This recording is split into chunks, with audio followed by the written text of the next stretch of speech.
Olá! O que será que conecta a formação de nações inteiras, o calor de revoluções e, veja só, até a própria língua que muita gente fala hoje em dia? A resposta, por incrível que pareça, está numa história sobre como as palavras às vezes são muito, mas muito mais poderosas do que qualquer exército. A pergunta que vai nos guiar hoje parece até um enigma, né? Língua inglesa, revolucionários na Irlanda, o sionismo moderno, o que essas coisas tão diferentes poderiam ter em comum? Pois é, a resposta é bem surpreendente e é ela que vai costurar toda a nossa análise de hoje. A conexão é, na verdade, um conjunto de textos muito antigos, a Bíblia hebraica. Mas calma, não vamos falar dela como um livro religioso, e sim como uma espécie de manual de sobrevivência cultural, um modelo que serviu de inspiração para povos oprimidos no mundo todo. Ok, então vamos mergulhar de cabeça nessa primeira parte. A ideia de que um texto tão antigo pudesse servir de base, de modelo mesmo, para a consciência nacional moderna, soa um pouco estranha, né? Mas vamos ver exatamente como isso aconteceu.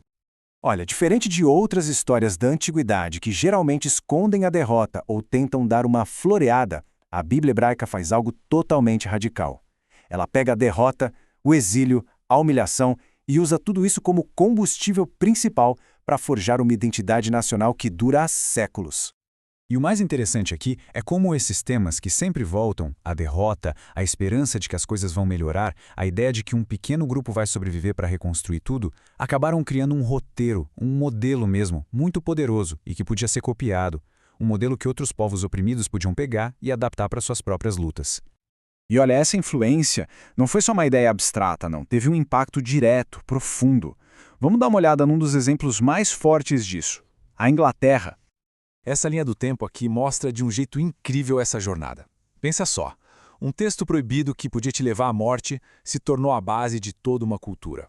Ter a Bíblia na própria língua deu ao povo inglês uma história em comum e as palavras para expressar quem eles eram como nação. 500 mil de cópias. Para a gente ter uma ideia do que isso significa numa população de menos de 6 milhões, é uma coisa massiva, uma penetração cultural gigantesca. A história de Israel acabou virando uma grande metáfora para a própria história da Inglaterra, moldando a visão que eles tinham de si mesmos como uma nação com um destino especial. Agora a gente avança no tempo e no espaço. Vamos focar num lugar, numa época e numa figura central onde esse modelo bíblico que a gente viu ressurge, só que com uma força explosiva. O cenário aqui era de uma opressão brutal. A política do czar, com apoio total da Igreja Ortodoxa Russa, martelava na ideia de que o judaísmo era uma religião ultrapassada e que o seu povo não tinha mais nenhuma vitalidade cultural. É exatamente nesse caldeirão que surge a figura do poeta nacional. E, assim como os profetas da Bíblia, que não criticavam só os inimigos de Israel, mas também o próprio povo, esses poetas se tornaram a consciência crítica da sua nação. Essa pressão ideológica misturada com violência física foi só aumentando, até que tudo explodiu em 1903 com o massacre de Kishinev. E a resposta para isso não viria de exércitos, viria da caneta de um poeta.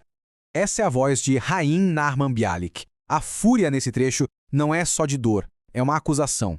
Ele está canalizando a raiva de um povo inteiro e, ao mesmo tempo, jogando na cara do céu e da terra a passividade deles, um eco direto dos profetas bíblicos. Mas olha, o ponto-chave aqui é que essa raiva toda não era dirigida só para fora, sabe? Tinha uma briga interna, uma luta profunda acontecendo sobre qual deveria ser a alma, a essência dessa nova identidade nacional que estava nascendo. O Bialik não estava sozinho nessa. Outros poetas estavam na mesma arena, oferecendo visões diferentes e às vezes até opostas sobre como responder à opressão e qual caminho seguir dali para frente. Esse quadro aqui deixa essa tensão bem clara. De um lado a gente tem o Bialik, mergulhado na história judaica, na tradição, no martírio. Do outro, Chauternikovsky, que olhava para a beleza, para a natureza, até para os mitos gregos, defendendo a força do indivíduo em vez do sacrifício do coletivo. A voz do Tchernichovsky é outra. É de autoafirmação física, desafiadora. Ele rejeita de vez a tradição do Marte e clama por uma resposta de força, de revide. Uma visão alternativa que também colocava fogo nesse debate sobre o futuro do povo. Beleza? Agora vamos dar um passo para trás para a gente conseguir enxergar o quadro completo, o legado mais amplo desse modelo poético, que vai muito além de um único poeta ou de um único povo. Porque o trabalho do Bialik, assim como o dos profetas lá atrás, revela uma verdade universal sobre como sobreviver culturalmente em tempos de crise política. E essa frase aqui do David Aberbach, ela resume tudo de uma forma brilhante. Quando um povo perde no campo de batalha político, ele ainda pode vencer no campo da cultura. O processo fica bem claro. Primeiro vem a derrota política, que leva à humilhação nacional. Mas aí vem a resposta poética, a arte, que transforma essa dor em algo cultural. E é essa cultura que garante que a identidade da nação sobreviva, mesmo que seu corpo político tenha sido destruído. Então, no fim das contas, o ponto crucial é este. O poeta não está só lamentando o que foi perdido, ele está preservando a essência daquele mundo em palavras, plantando as sementes para um futuro renascimento. É como se a literatura se tornasse a arca que carrega a alma de um povo através da tempestade da história. E a gente termina com essa pergunta para reflexão. Dos textos antigos aos poemas modernos, a história parece nos dizer que, nos momentos mais extremos, a arte não é um luxo. Ela é, na verdade, uma ferramenta essencial de sobrevivência.